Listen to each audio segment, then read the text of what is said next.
ധരിച്ചിട്ടോ അവൻ വിചാരിക്കുന്നു പരിഷ്കാരിയാണ്. എവിടത്തെ ജാടയാടാ? ഇതൊക്കെ നിന്റെ കേവലം താൽക്കാലിക ജാടയല്ലാതെ ബുദ്ധിമാന്മാരെ ഇതിനൊന്നും ആടാൻ കിട്ടൂല. മുടിവെട്ടി ഏതോ കളിക്കാരന് തല പണയം വെച്ച ബുദ്ധിയില്ലാത്തവൻ നിനക്കില്ലടാ ഒരു വ്യക്തിത്വം? നിനക്കില്ലേ ഒരു ഐഡന്റിറ്റി?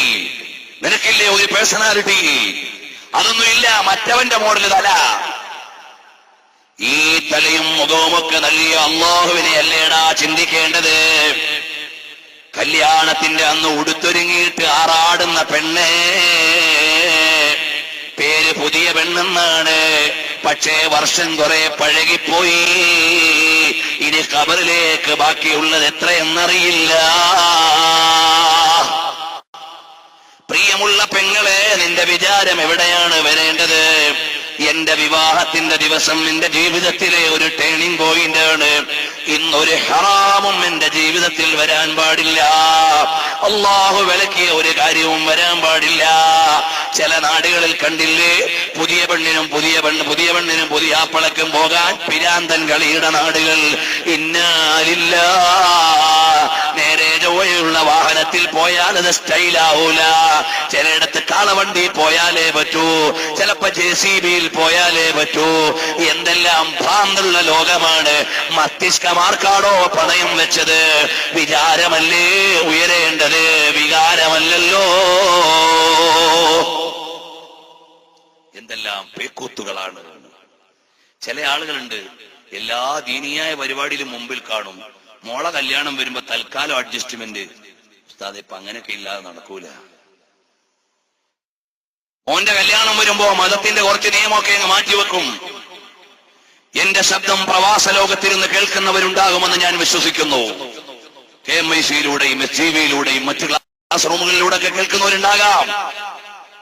ഈ തൃശൂർ ജില്ലയിലേക്കൊക്കെ പോയാൽ ഓഡിറ്റോറിയത്തിൽ നടക്കുന്ന കല്യാണങ്ങൾക്ക് ഓഡിറ്റോറിയത്തിന്റെ മുറ്റത്ത് രണ്ട് ചെറുപ്പക്കാരികളെ ഒരുക്കി നിർത്തും.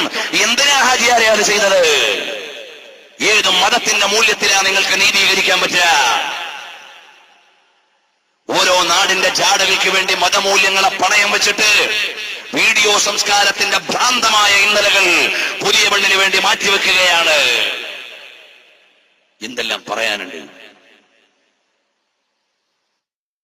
അറിയണം. കല്യാണ ചടങ്ങുകൾ സിനിമയായി രൂപീകരിച്ച് ഗൾഫിലിട്ട് കണ്ട് ആസ്വദിക്കുന്ന ചെറുപ്പക്കാരൻ നാണമില്ലാത്തവൻ. അവന്റേതായ മൗലികതകളെ മുഴുവനും പണയം വെക്കുന്നവൻ.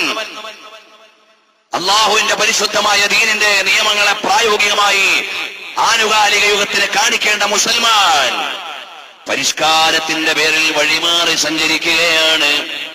പ്രിയമുള്ള സഹോദരാ, അതുകൊണ്ട്